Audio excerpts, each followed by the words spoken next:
O governo manipula as pessoas por meio da persuasão. Isso quer dizer, sem parecer obrigá-las. Um dos principais meios que usam para isso é a informação, divulgando falsas informações ou simplesmente selecionando as informações. Modificam o julgamento de seus interlocutores sobre as coisas e, através disso, até sua conduta.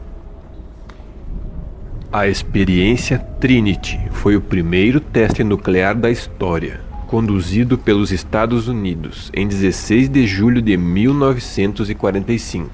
Foi um teste de uma bomba de plutônio de implosão, o mesmo tipo da arma usada posteriormente em Nagasaki.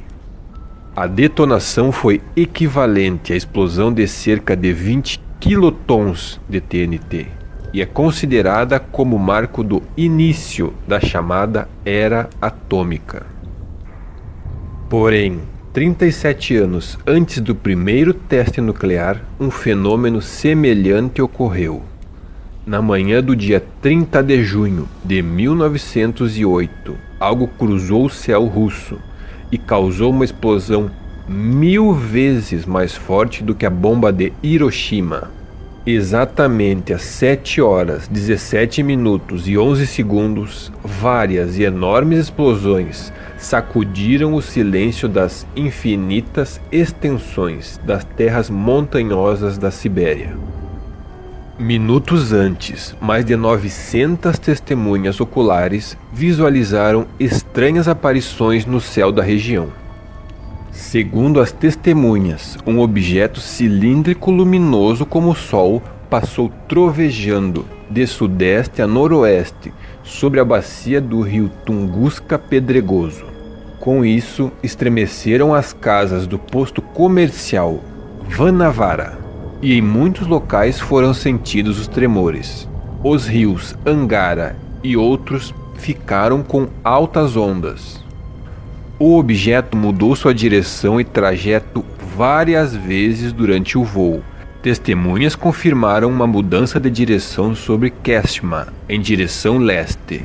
Sobre Preobachenska, houve outra mudança de direção. A última visualização do objeto foi a 60 quilômetros ao norte de Vanavara.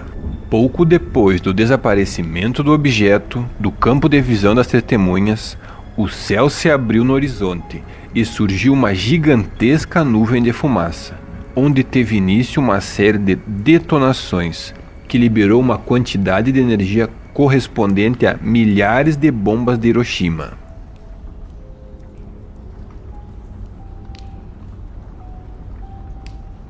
A terra tremeu ainda a 1000 quilômetros de distância e um maquinista da ferrovia Transibéria acionou o freio de emergência, porque acreditava que a caldeira de sua locomotiva tinha explodido. Toda a população da região entrou em pânico. Muitas hipóteses giraram sobre o recomeço da Guerra Russa-Nipônica, sobre a Manchúria e que os japoneses haviam atacado a região de Angara. Os habitantes originais da região, os Evenkos, acreditaram tratar-se de um castigo de seu deus, Ogdi, que daria início ao fim do mundo. Numa aldeia dos Evenkos, a apenas 20 quilômetros do local das principais explosões, as pessoas, o gado e as tendas deste povo nômade foram atirados pelo ar. A onda da explosão destruiu 2.150 quilômetros quadrados de áreas de floresta. 200 quilômetros quadrados destes foram incendiados e destruídos pelos raios que acompanharam a explosão. No inferno que se seguiu, manadas inteiras de renas foram queimadas.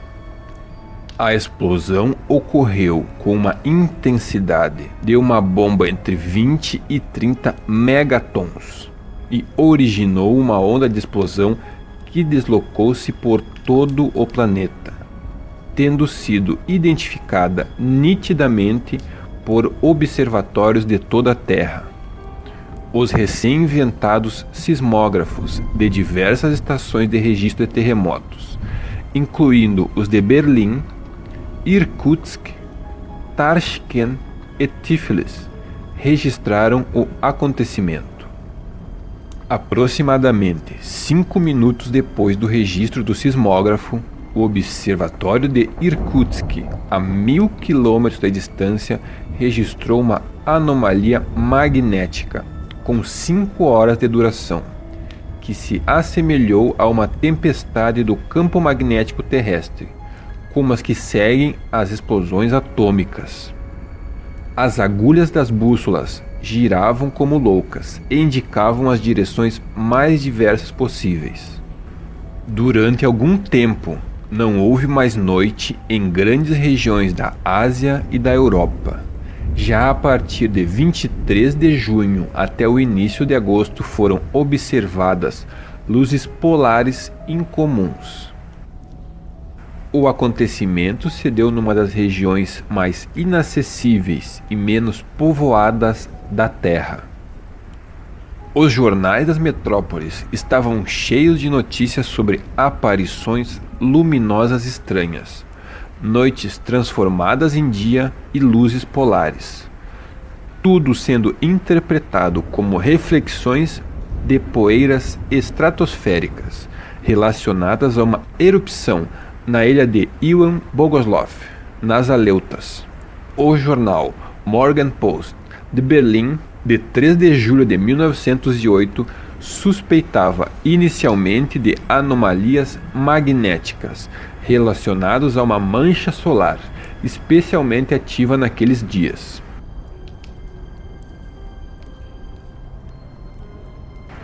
O epicentro da catástrofe está situado na porção norte da taiga, na bacia do rio Tunguska Pedregoso, a 60 graus 53 minutos latitude norte e 101 graus e 54 minutos longitude leste, nas chamadas terras montanhosas da Sibéria Média. Estas terras situam-se a leste do rio Yenisej, que limita a planície siberiana e estende-se até o curso baixo do rio Lena. É caracterizado por áreas altas e extensas, com alturas entre 500 e 700 metros sobre o nível do mar. A leste são delimitadas pela planície das Jakutias, na altura do rio Lena e Uiljui. O limite norte é formado pelos pântanos da Baixada de Taimyr. Seu sudoeste é limitado pelas montanhas de Altai, ao qual se unem ao rio Sajan e as montanhas de Transbaikal. A nordeste do rio Sajan está o lago de Baikal, com 1.620 metros. É o lago mais profundo da Terra. As vias principais são a ferrovia Transibéria e as rodovias da Sibéria Central no limite do permafrost, além de aviões. Nos meses de inverno, os rios congelados tornam-se muito importantes, já que servem de linhas regulares para o trânsito de caminhões. A manutenção de pistas e rodovias confiáveis normais não é possível devido ao permafrost, já que estas afundam na lama do verão. Alguns rios, entre eles o Tunguska Pedregoso, são navegáveis para barcos e barcaças especiais que se encarregam no transporte de pessoas e bens. Vanovara, por exemplo, só pode ser alcançada por barco ou através do ar. O transporte aéreo através de helicópteros e aviões com hélice, mas também por Zeppelin, tem esta função importante em toda a Sibéria, existindo uma densa rede de campos de pouso e heliportos. O clima das terras montanhosas da Sibéria Média é continental, por isso há poucas precipitações. Os verões são curtos e relativamente quentes, com temperaturas médias, em julho, de 15 graus Celsius. A eles seguem-se longos e frios invernos, com temperaturas médias de menos 30 graus Celsius. O polo do frio do hemisfério norte fica em torno de menos 72 graus. Apesar das consequências catastróficas do evento, a opinião pública mundial não deu atenção ao acontecimento de Tunguska, porque as informações sobre o mesmo simplesmente ficaram restritos às regiões muito pouco habitadas da Terra. Os efeitos geofísicos foram relacionados a manchas solares ou a erupções vulcânicas em outras regiões do planeta. Porém, isso mudou depois das primeiras expedições ao local.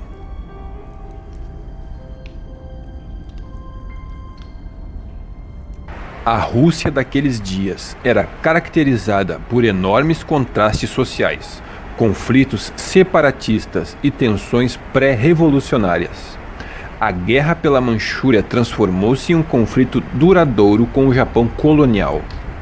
E nos anos de 1914 a 1918, a Primeira Guerra Mundial abateu-se sobre a Europa e a Rússia. A este somou-se a Revolução de Outubro, que gerou uma guerra civil que durou até 1929. Só 10 anos depois, a Segunda Guerra Mundial envolveu a Europa e a União Soviética recém-formada. Não é de se admirar que os acontecimentos de Tunguska foram esquecidos gradativamente ao longo do tempo. No ano de 1911, uma expedição de geólogos russos alcançou por acaso a região de Skinkhol, que se situa a 120 quilômetros ao sul do epicentro, e ficaram admirados sobre o mar de árvores derrubadas. Mas iria demorar mais 19 anos até que a primeira expedição especificamente voltada à pesquisa do mistério de Tunguska se dirigisse ao local. O início da pesquisa do fenômeno de Tunguska deu-se ao trabalho do geólogo e especialista em meteoritos Leonid Kulik. Kulik era professor para ciências geológicas e membro da Academia de Ciências de Moscou. Sem o seu interesse pelo tema, provavelmente teria sido esquecido completamente o evento de Tunguska. Durante suas atividades para a construção de uma coleção internacional de meteoritos, Kulik teve contato, por acaso, com um calendário de 1908, no qual tinham sido coladas reportagens de um local siberiano que relatavam o enigmático acontecimento de 30 de junho.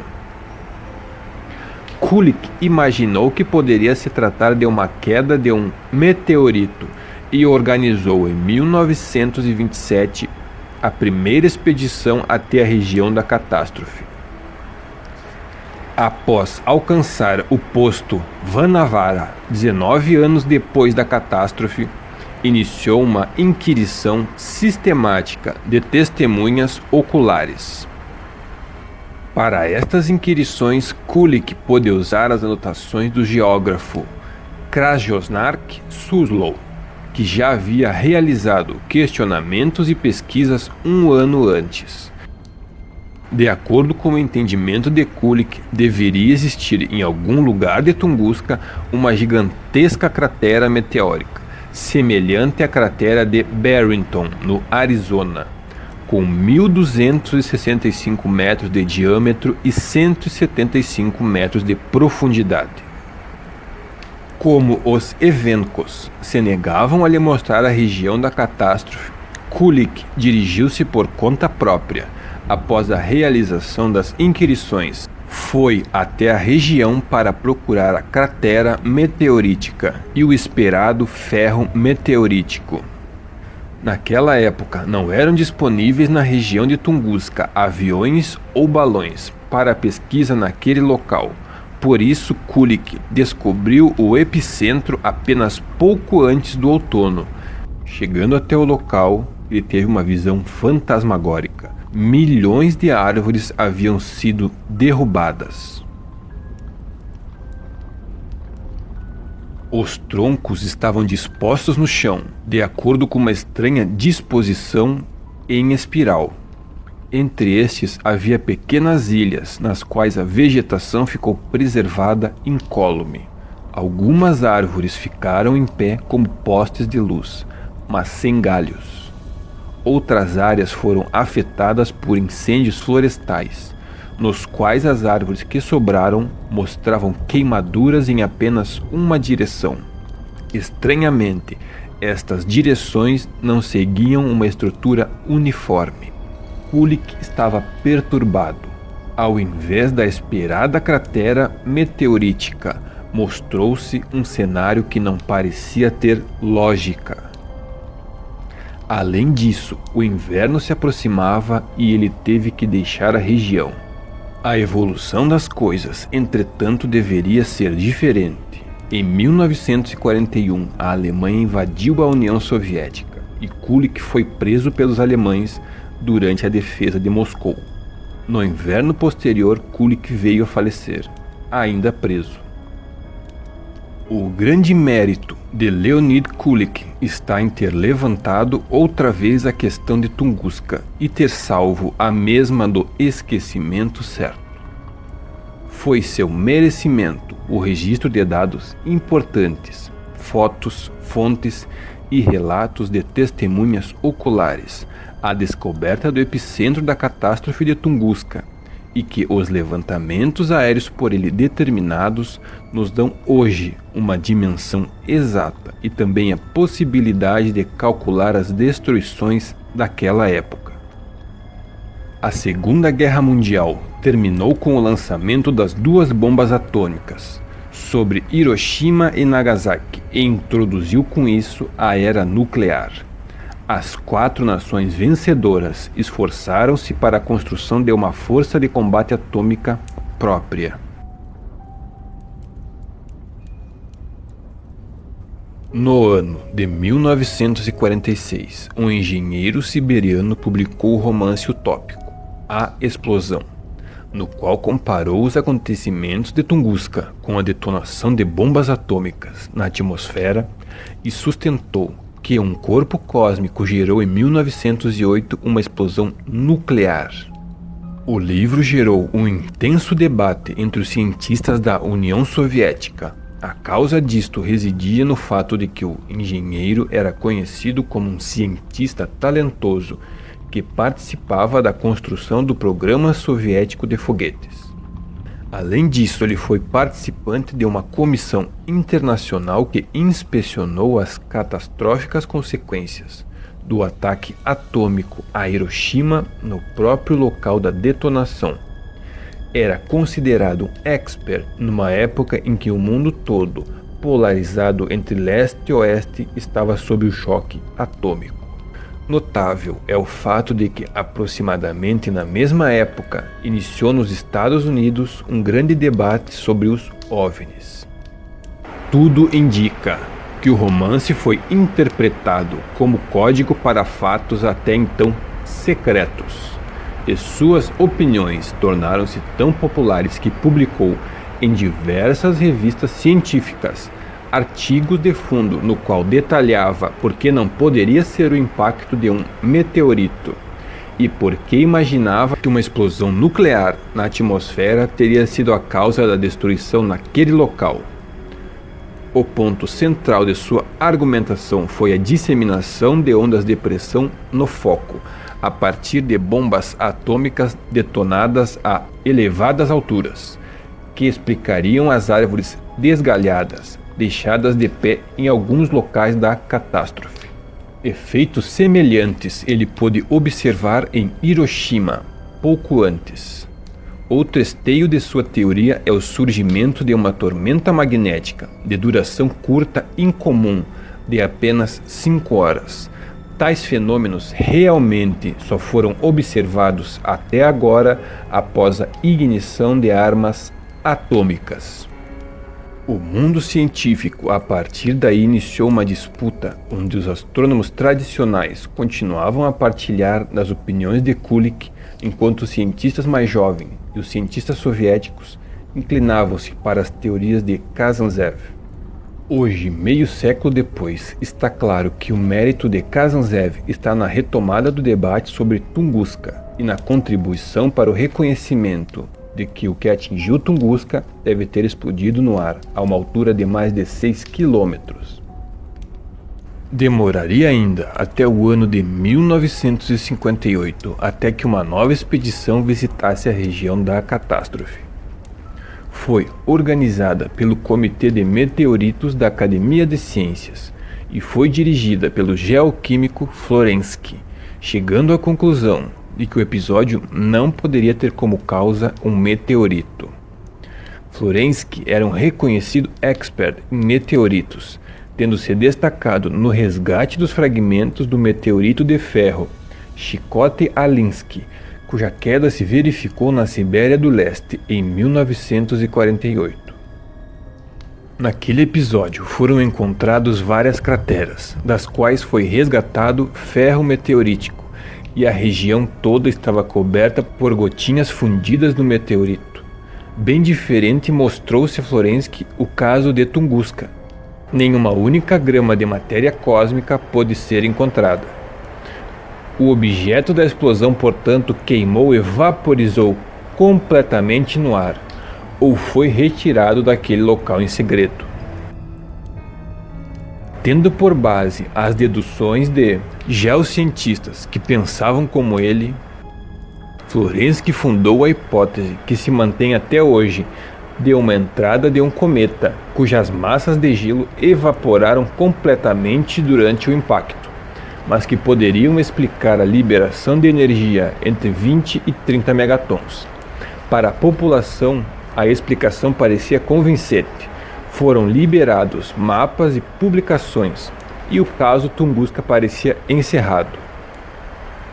A pesquisa sobre o caso de Tunguska teria se dirigido para um beco sem saída, se um grupo de jovens cientistas da Universidade Estatal de Tomsk e de Novosibirsk não teria segregado ao ecólogo Plekhanov, aos geofísicos Solotov e Vasiljev e Felix Siegel, para procurar explicações alternativas para a catástrofe de Tunguska. Estes cientistas notaram que ocorreram na região da catástrofe mutações genéticas e que deve ter havido ali intensa irradiação em grande escala que não poderia ser explicada por uma explosão de um cometa na atmosfera. A noroeste da sinclinal de Tunguska foram realizados testes atômicos superficiais nas décadas de 50 e 60, que poderiam trazer contaminação a toda a Sibéria. Os detalhes observados em Tunguska devem ter, entretanto, outros motivos e não podem estar relacionados a estes testes atômicos. Foi possível detectar em anéis de árvores de 1908 uma quantidade mais elevada de isótopos radioativos que ainda hoje não decaíram. Um total de 33 expedições, praticamente uma por ano, foram realizadas por este grupo de trabalho, até a dissolução da União Soviética. Apesar das dúvidas destes cientistas em relação à hipótese oficial do cometa, eles agiam em concordância com a Academia de Ciências de Moscou. De outra maneira, dificilmente teriam obtido a licença de entrar na região da catástrofe, que foi declarada zona de exclusão em 1958. Mas por que a região de Tunguska foi declarada zona de exclusão durante aquela época?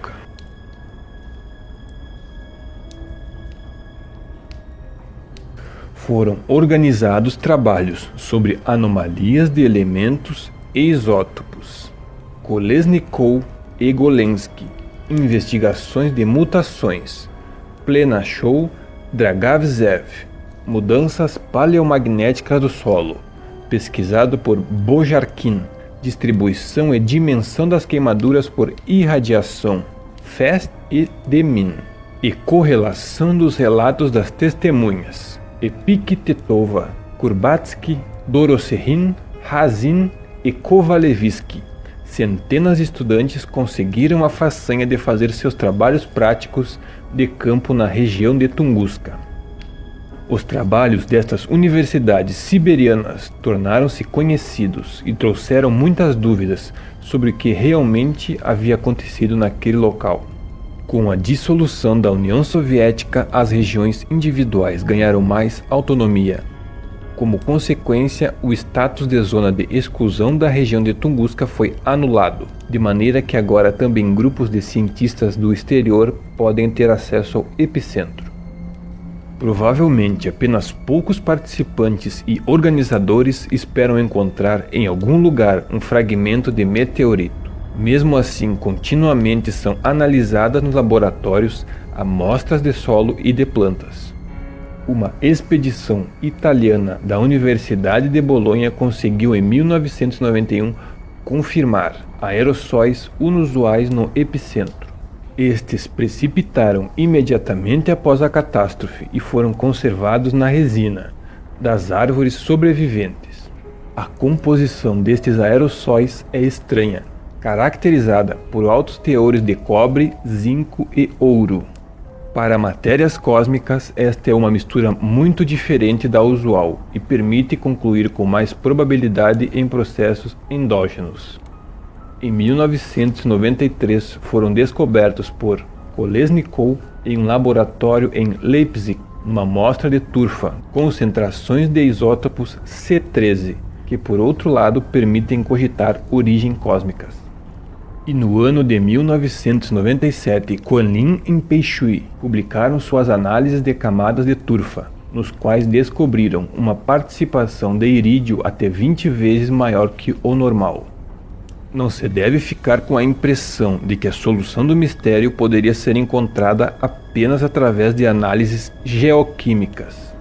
Parece ser uma provocação que até hoje, passados mais de 100 anos do episódio, ainda não foi possível garantir uma única grama da suposta matéria do objeto de Tunguska.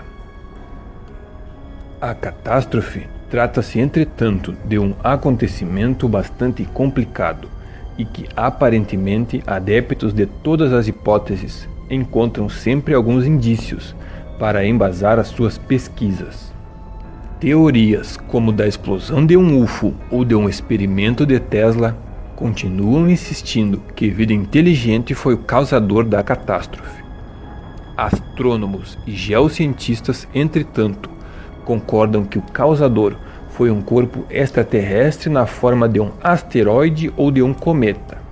Este teria causado uma explosão quando de sua entrada na atmosfera, explosão esta que enviou à superfície terrestre uma gigantesca onda de choque, comparável à onda causada por uma explosão atômica. Inicialmente, a ciência imaginava que um meteorito tivesse caído na região de Tunguska. Exatamente, Leonid Kulik foi a pessoa que insistia nesta teoria e que continuava incessantemente à procura pelo meteorito.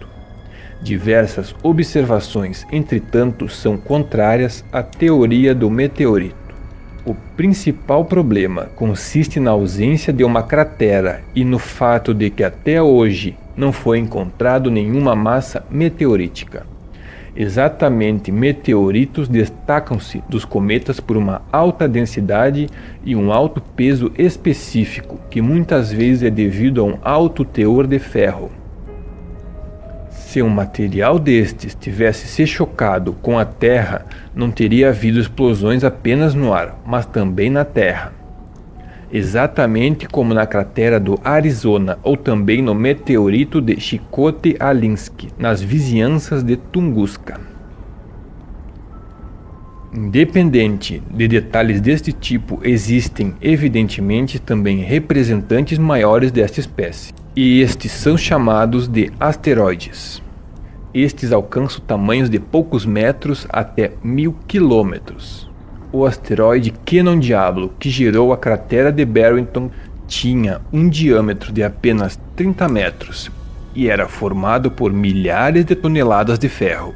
Entrou na atmosfera terrestre com uma velocidade de 15 km por segundo e uma energia equivalente a 4,5 megatons de TNT. Meteoritos e asteroides podem, entretanto, estar livres de ferro e chamam-se então de aerolitos. A sua densidade é maior do que a dos cometas, mas possuem um potencial de se desfazer quando da sua entrada na atmosfera, bem maior que seus parentes de ferro. Se toda a matéria vaporizou na atmosfera, como se explica então as anomalias de isótopos no epicentro? Onde estão os aerossóis de silicato na ordem de dezenas de milhares de toneladas que devem ter sido liberadas? Como podem ser explicados os fenômenos luminosos que iniciaram em parte já antes do episódio? Como se originou o corredor genético no qual foram constatados mudanças genéticas em plantas e animais? Como se explica a direção de voo centrífuga do objeto contra o sentido dos ponteiros do relógio? Por que houve perturbações do campo magnético semelhantes àquelas originadas por explosões de bombas atômicas? Como explicar as aparições de termoluminescência no solo como indicador de radiação ionizada? Essas perguntas até hoje não foram respondidas. Entre as teorias mais interessantes está aquela desenvolvida a partir dos anos 90 pelo pesquisador russo Andrei Kovatov, do Instituto de Pesquisas para a Radiometria de Moscou.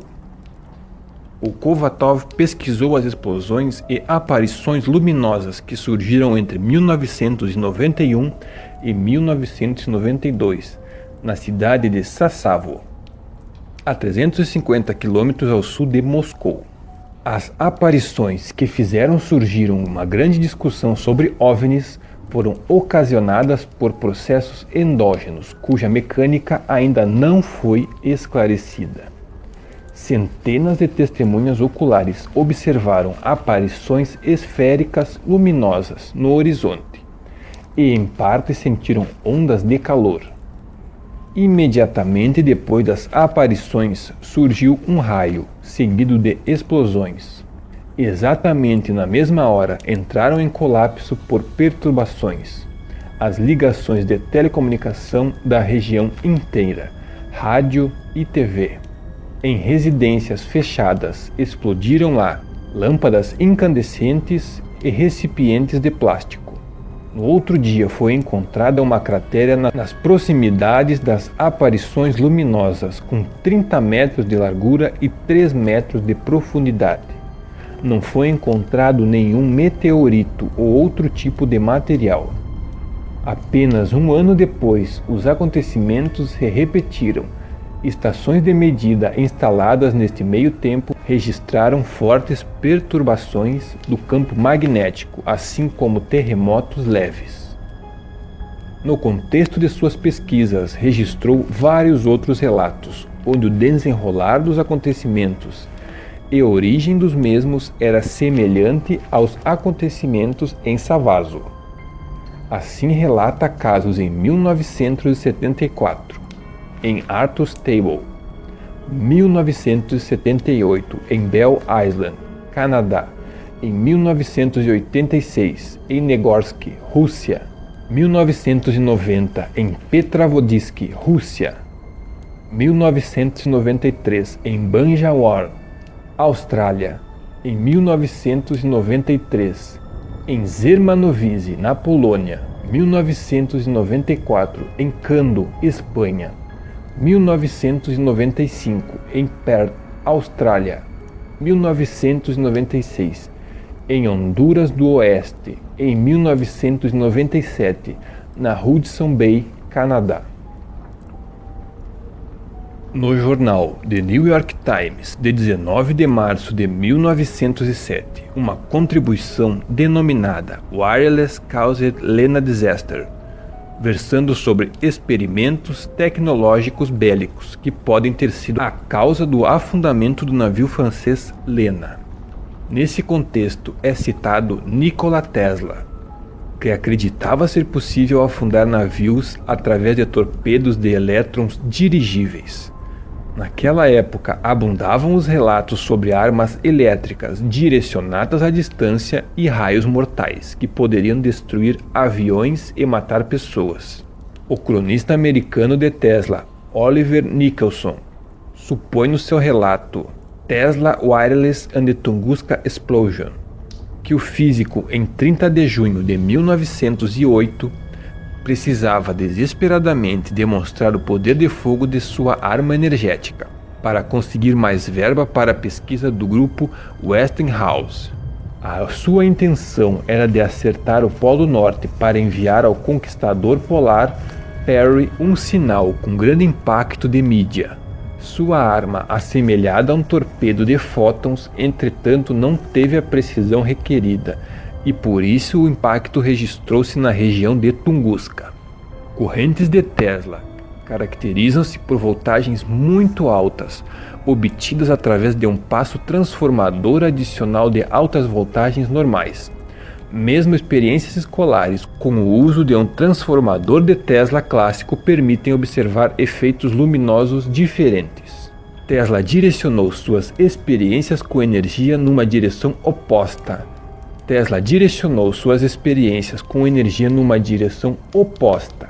Aquela da técnica eletrônica e de energia atuais. Suas ideias voltavam-se ao reconhecimento e ao direcionamento das leis dos campos de força terrestres. Ele pretendia usar as forças de Coriolis responsáveis pelos jet streams para a fabricação de climas artificiais. E qualquer ponto da Terra deveria ser iluminável através de descargas tesláticas. No seu laboratório em Long Island, Tesla conseguiu repetidamente iluminar artificialmente regiões inteiras com suas correntes. Ele foi um concorrente sério para os planos de iluminar as metrópoles da Terra através do uso maciço das lâmpadas incandescentes de Edison. Tesla foi incentivado pela indústria, que esperava a telegrafia sem fio. Depois da concretização desta telegrafia através da modulação e da invenção dos tubos eletrônicos, Tesla não recebeu mais verbas para a sua pesquisa. Na época em que fazia experiências, habitantes de Long Island frequentemente relatavam aparições luminosas, raios esfera e trovões. Já no ano de 1936, é a teoria dos dois americanos Whipple e LaPace, que após estudarem os resultados das pesquisas de Kulick, concluíram que possivelmente uma reação de antimatéria poderia ser considerada como causa da catástrofe de Tunguska. Esta teoria foi posteriormente detalhada pelo cientista russo Konstantinov, desde que foi possível aos integrantes do Centro Europeu de Pesquisas Nucleares, CERN, em 1996 produzir o anti-hidrogênio. Muitos consideram a possibilidade de um anti-universo. Realmente, astrônomos consideram viável a existência de antimatéria no cosmos, sendo possível que esta se movimente pelo espaço como a matéria regular, formada por meteoritos e cometas. Já nos primeiros contatos com os átomos de nossa atmosfera, seguindo o modelo dos dois americanos, seriam possíveis gigantescas liberações de energia que poderiam explicar as destruições na Tunguska. Outra abordagem interessante foi apresentada pelos americanos Jackson e Rainer, que estabeleceram a tese de que um buraco negro microscópico com massa muito elevada e dimensões extremamente reduzidas atravessou nosso planeta em junho de 1908.